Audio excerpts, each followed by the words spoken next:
Hello food lovers, welcome to our channel. నేను మీ రాణి Eramsetti. Friends, ఈరోజు 2 బంగాళదుంపలతో చాలా టేస్టీగా బజ్జీ చేసి చూపించబోతున్నానండి. ఆలూ బజ్జీ అంటే ఎప్పుడూ చేసుకునే ప్రాసెస్ కాదండి. చాలా చాలా డిఫరెంట్గా ఉంటుంది, చాలా టేస్టీగా కూడా ఉంటుంది. ఆ ప్రాసెస్ అంతా చూడండి. వీడియోని ఫస్ట్ నుంచి లాస్ట్ వరకు చూడండి, మధ్య మధ్యలో స్కిప్ చేయకుండా చూడండి. ఈ బజ్జీ అనేది చాలా నచ్చుతుంది, మీ అందరికీ కూడా ఈ ప్రాసెస్ కూడా నచ్చుతుందండి. వీడియోని స్కిప్ చేయకుండా లాస్ట్ వరకు చూడండి. అలాగే ఛానల్ని ఫస్ట్ టైం వాచ్ చేసిన వారు సబ్స్క్రైబ్ చేసుకుని పక్కనే ఉన్న బెల్ బటన్ క్లిక్ చేయండి. ఇంకా ప్రాసెస్ స్టార్ట్ చేద్దాం. 2 బంగాళదుంపలను తీసుకుని ఇలా మధ్యలోకి కట్ చేసుకుని ఒక గిన్నెలోకి వేసుకోండి. 1/2 గ్లాస్ వాటర్ పోసుకుని 1/2 teaspoon salt, 1/2 teaspoon పసుపు వేసుకుని ఇవి 2 వాటర్లో కలిసేంత వరకు బాగా కలుపుకొని గిన్నెకు మూత పెట్టుకుని కుక్కర్లో పెట్టి 3 విజిల్స్ వచ్చేంత వరకు ఉడికించండి. ఉడికిన తర్వాత వాటర్ అన్ని తీసేసుకుని బాగా చల్లారిన తర్వాత దుంప మీద ఉన్న పైపీలంతా ఓపెన్ చేసుకోండి. ఇలా మొత్తం అన్నీ కూడా ఓపెన్ చేసి పెట్టుకున్నాం కదా. ఇప్పుడు ఈ గిన్నెను పక్కన పెట్టుకోండి. మిక్సింగ్ బౌల్ తీసుకుని దానిలోకి సన్నగా తరిగిన ఉల్లిపాయ ముక్కలు 1/2 కప్పు వేసుకోండి. అలాగే సన్నగా తరిగిన పచ్చిమిర్చి ముక్కలు కూడా 2 టేబుల్ స్పూన్లు వేసుకోండి. అలాగే కట్ చేసి కడిగి పెట్టుకున్న కరివేపాకులు, కట్ చేసి పెట్టుకున్న కొత్తిమీర కూడా వేసుకోండి. ఒక 1/2 టీ స్పూన్ బ్లాక్ పెప్పర్ అండి, మిరియాల పొడి వేసుకోండి. జీలకర్ర కూడా ఒక 1/2 టీ స్పూన్ వేసుకుని 1 టేబుల్ స్పూన్ అల్లం వెల్లుల్లి పేస్ట్ వేసుకుని రుచికి సరిపడా సాల్ట్ వేసుకోండి. మనం బంగాళదుంప ఉడికించినప్పుడు సాల్ట్ వేసాం కదా, ఇప్పుడు చూసుకుని తగ్గించుకుని వేసుకోండి. ఇప్పుడు 2 టేబుల్ స్పూన్లు మొక్కజొన్న పిండి వేసుకుని 1 టేబుల్ స్పూన్ బియ్యం పిండి వేసుకోండి. ఉడికించి పైపీలు ఓపెన్ చేసుకుని పెట్టుకునే బంగాళదుంపని ఇలా గ్రేటర్తో తురుముకోండి. మనం వేసిన ఇంగ్రీడియంట్స్లోకి ఈ దుంప అంతా కూడా కలిసిపోవాలి. ఇదే విధంగా మిగిలిన దుంపలన్నీ కూడా గ్రేటర్తో తురుముకోండి. దుంప అనేది మరీ పలుకులుగా రాకూడదండి, ముద్దలాగా ఇలా మొత్తం అంతా కలిసిపోయేలా రావాలి. ఈ విధంగా తురమండి. దీనిలోకి 1 టేబుల్ స్పూన్ పంచదార వేసుకోండి. అలాగే ఒక 1/2 టీ స్పూన్ వెనిగర్ వేసుకోండి. వెనిగర్ ప్లేస్లో మీరు నిమ్మరసం వేసుకోండి. ఇప్పుడు మనం వేసిన ఇంగ్రీడియంట్స్ అన్నీ కూడా ఉల్లిపాయలకి పచ్చిమిర్చికి బాగా పట్టాలి. బంగాళదుంప, బియ్యం పిండి, మొక్కజొన్న పిండి అంతా కూడా కలిసిపోయి మొత్తం అంతా కూడా ముద్దలాగా రావాలి. అల్లం వెల్లుల్లి పేస్ట్ అన్నీ కూడా బాగా కలపండి. చేతికి పిండి అంటుకుంటుంది అంటే కొంచెంగా చేతికి ఆయిల్ అప్లై చేసుకుని పిండిని బాగా కలపండి. ఇప్పుడు కొంచెం కొంచెంగా బంగాళదుంప ముద్దని తీసుకోండి. ఇలా నేను చూపించిన విధంగా ఒత్తుకోండి. పిండి అనేది పల్చగా ఉంది అంటే ఇంకొంచెం పొడి బియ్యం పిండిని యాడ్ చేసుకోండి. ఇప్పుడు ఒక ప్లేట్ తీసుకుని దానిపైన ఆయిల్ అప్లై చేయండి.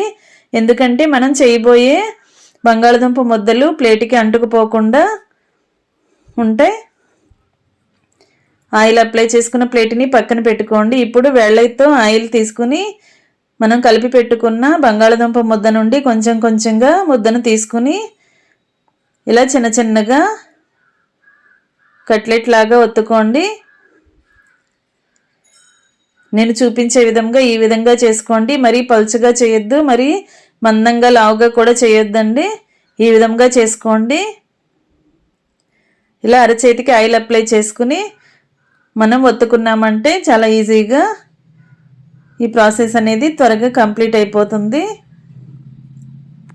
ఇవన్నీ కూడా ఇలా చేసుకుని ప్లేట్లోకి పెట్టుకోండి. ఫ్రెండ్స్, ఛానల్ని ఫస్ట్ టైం వాచ్ చేసిన వారైతే సబ్స్క్రైబ్ చేసుకుని పక్కనే ఉన్న బెల్ బటన్ క్లిక్ చేయండి. నేను పెట్టబోయే రెసిపీస్ అన్నీ మీ ఫోన్కి నోటిఫికేషన్కి వస్తే ఇవి ఓపెన్ చేసి చూడండి. అన్నీ కూడా మన ఇంట్లో ఉన్న ఇంగ్రీడియంట్స్తోనే సింపుల్గా టేస్టీగా చేసుకునే రెసిపీస్ని చూపిస్తాను. అవన్నీ కూడా మీకు నచ్చుతాయి.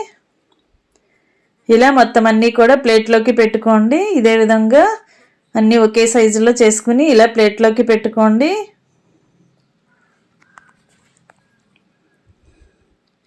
ఈ బజ్జీ అనేది చాలా చాలా బాగుంటుందండి. ఖచ్చితంగా మీరు అందరూ ట్రై చేసి చూడండి, మీ అందరికీ కూడా చాలా బాగా నచ్చుతుంది. ఇలా మొత్తం అన్నీ ప్లేట్లో పెట్టుకున్నాం కదా.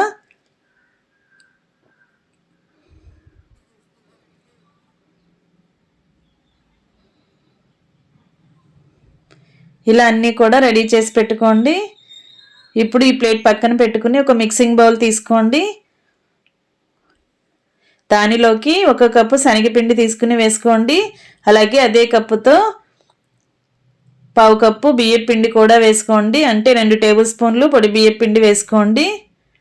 దీనిలోకి టేస్ట్కి సరిపడా సాల్ట్, మీ ఘాటుకి తగ్గట్టుగా కారం యాడ్ చేసుకోండి. నేను 1/2 టేబుల్ స్పూన్ కారం వేసాను. అలాగే 1/2 టీ స్పూన్ వాము కూడా వేసుకుని కొంచెంగా వంట సోడా వేసుకోండి. ఇప్పుడు మనం వేసిన ఇంగ్రీడియంట్స్ అన్నీ కూడా శనగపిండిలో బాగా కలిసేంత వరకు ఇలా గరిటెతో బాగా కలుపుకోండి.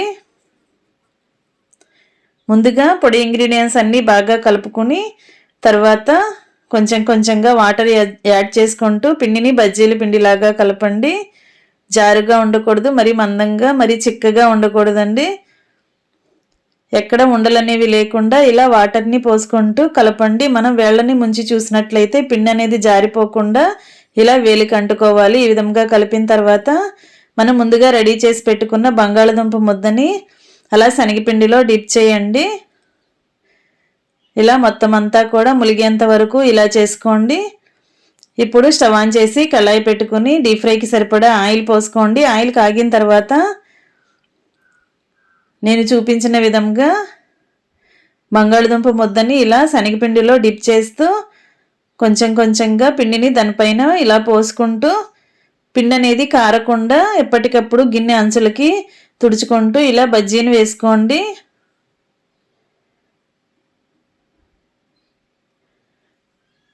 ఈ విధంగా ఆయిల్కి పట్టినన్ని బజ్జీలు వేసుకోండి. ఫ్రెండ్స్, ఎప్పుడూ చేసుకునే ఆలూ బజ్జీ కాదండి, ఈ ప్రాసెస్ అంతా చాలా డిఫరెంట్గా ఉంది కదా, మీ అందరికీ కూడా నచ్చుతుందండి. ఖచ్చితంగా ఈ రెసిపీని మీ ఇంట్లో ప్రిపేర్ చేసి ఫ్యామిలీకి సర్వ్ చేయండి. వారందరికీ కూడా చాలా బాగా నచ్చుతుంది. ఇలా ఒకవైపున బాగా ఫ్రై అయిన తర్వాత వెనక వైపు కూడా ఫ్రై చేయండి. ఇదే విధంగా మిగిలినవన్నీ కూడా ఇదే విధంగా డీప్ ఫ్రై చేసుకుని ఆయిల్ నుండి తీసేసుకుందాం. పిండి కలుపుకుని పెట్టుకున్న వెంటనే కుకింగ్ అనేది స్టార్ట్ చేయాలండి, లేదంటే ఆయిల్ పీల్ చేసుకుంటే.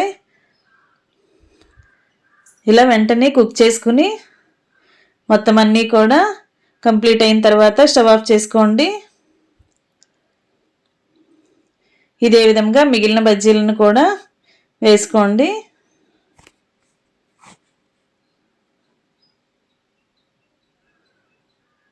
ఇలా లోపల బంగాళదుంప ముద్ద అనేది బయటికి కనిపించకుండా శనగపిండితో కవర్ చేసుకుంటూ వేసుకున్నామంటే మనం తింటున్నప్పుడు శనగపిండితో పాటు లోపల ఉన్న బంగాళదుంప టేస్ట్ అంతా కూడా చాలా బాగా తెలుస్తుంది.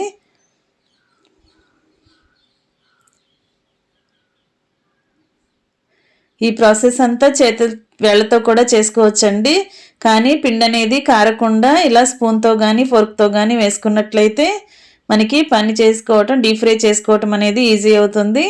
ఇంకా రెడీ అయిపోయాయి చాలా టేస్టీగా క్రిస్పీగా ఉండే ఆలూ బజ్జీ.